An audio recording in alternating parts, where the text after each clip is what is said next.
In this day and age, it is business suicide to just be on social media and not have a website.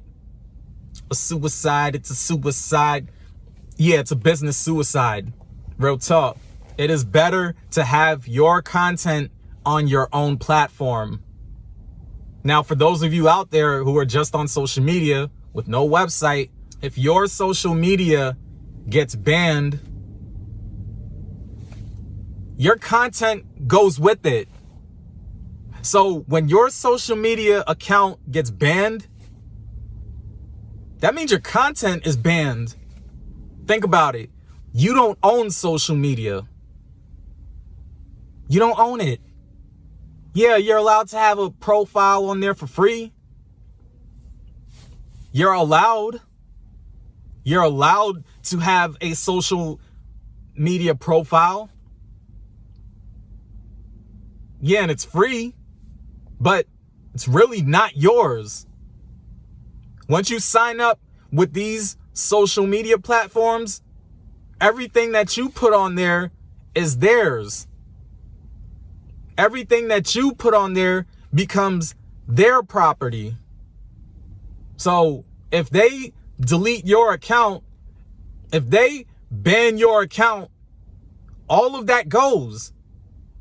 All of your content goes in the trash. You don't own social media. They can pull the plug at any time. I've said this before, and I'm going to say it again.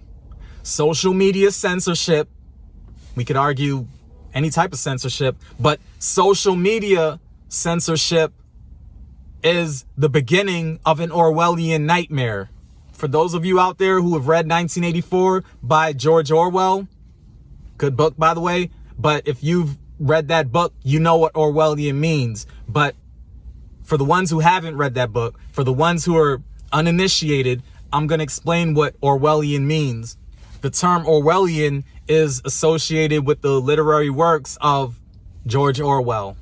However, the term Orwellian more so relates to George Orwell's book 1984.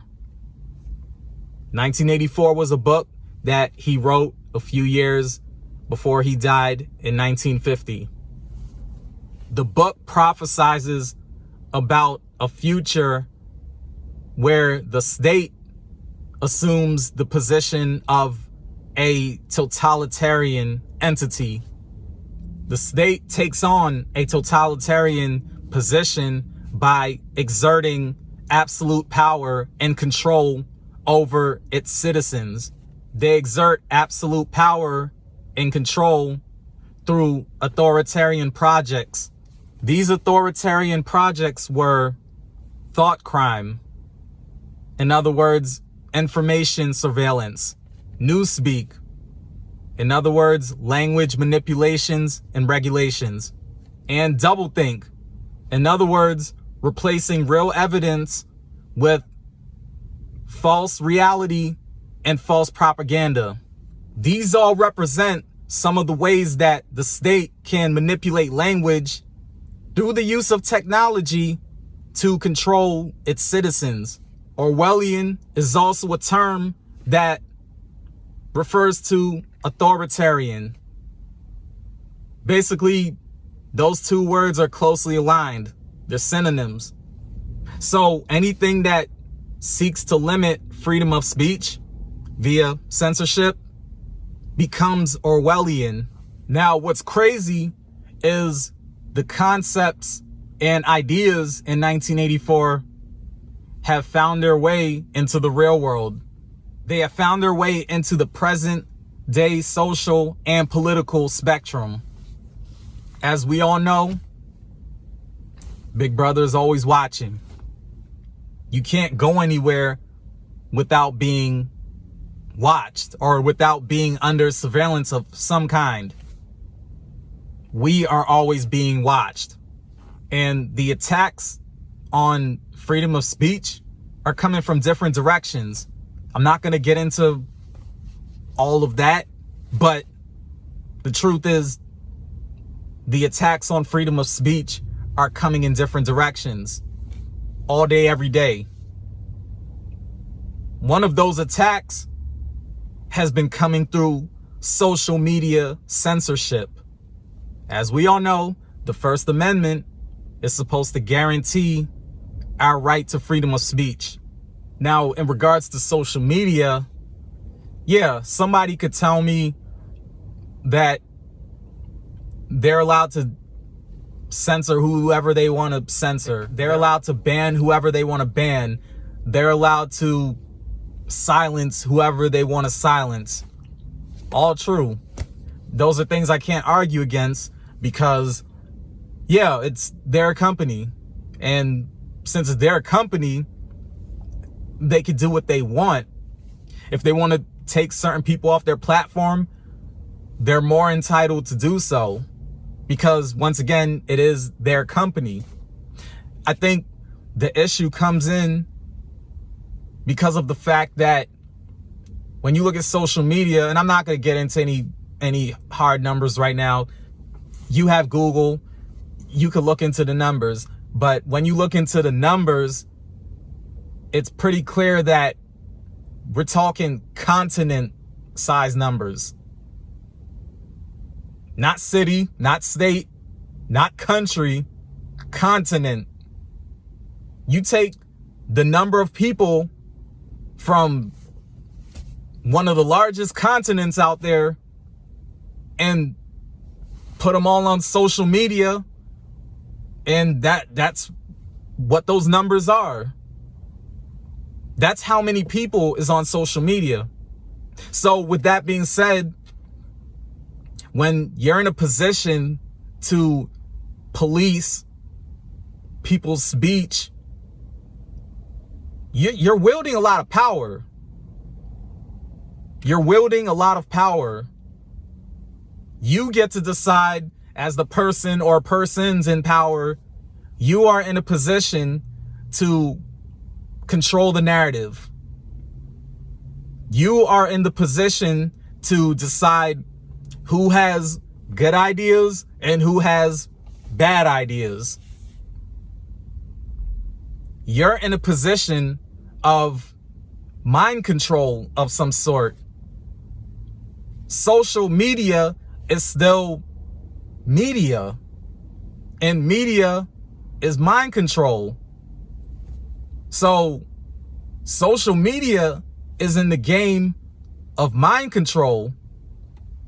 They might do it a bit differently from other media apparatuses, but regardless, they still are in that game.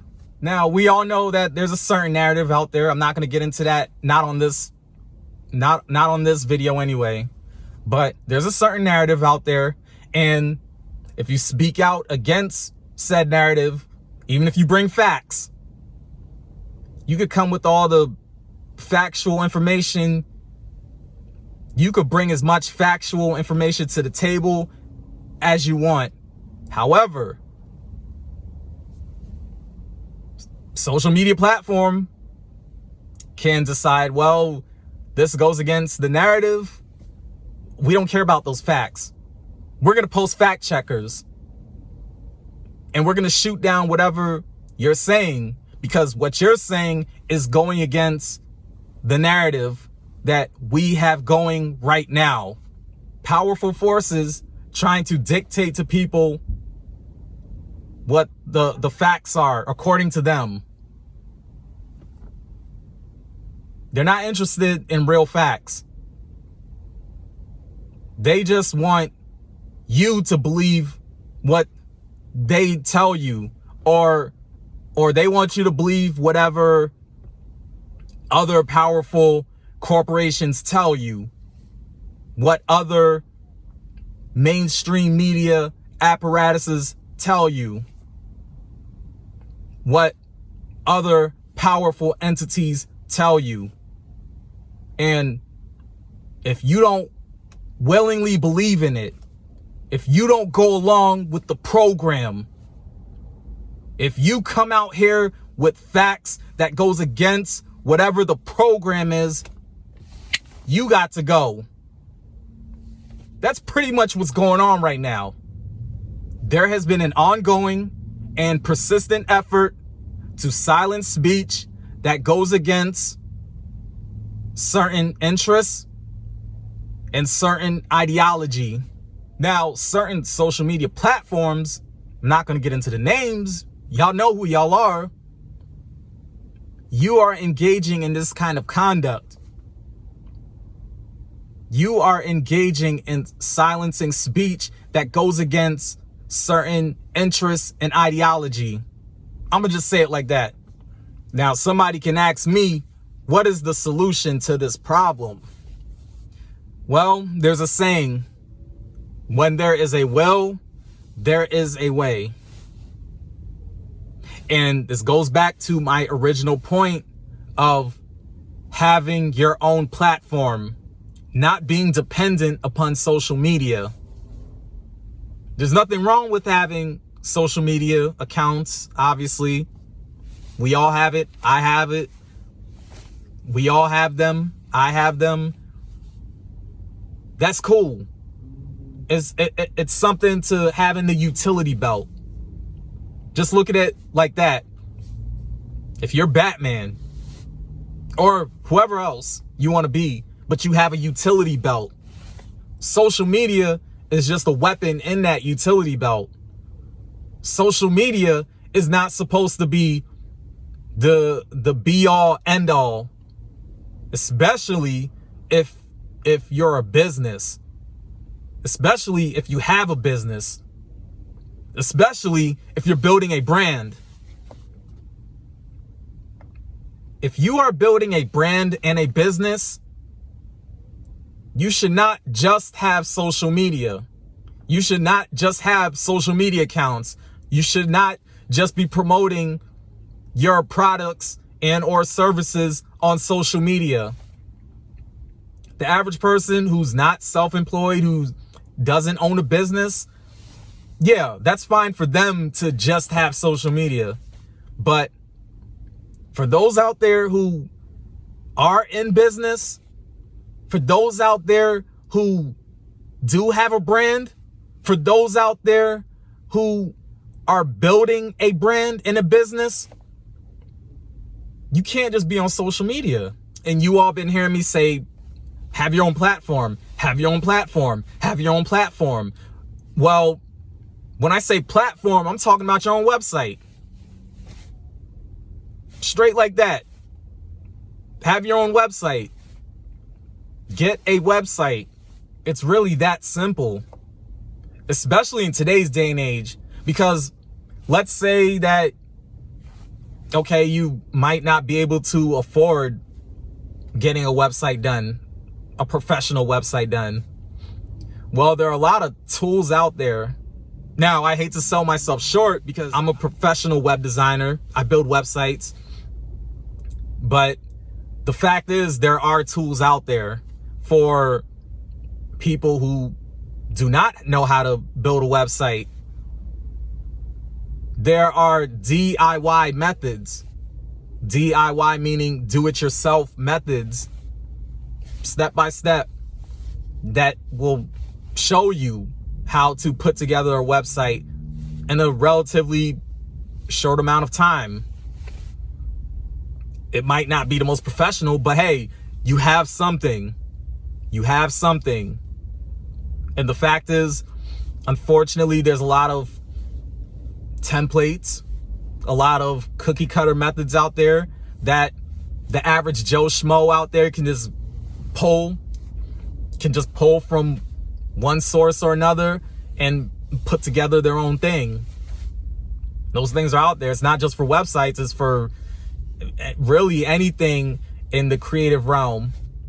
And whether that's the best way to go about it or not, that's a whole nother discussion for another time. But the fact is, you gotta have something other than social media. It doesn't make sense to just put all your chips into social media. Yeah, have social media, but have the website too. And put all your content, focus all your energy on that.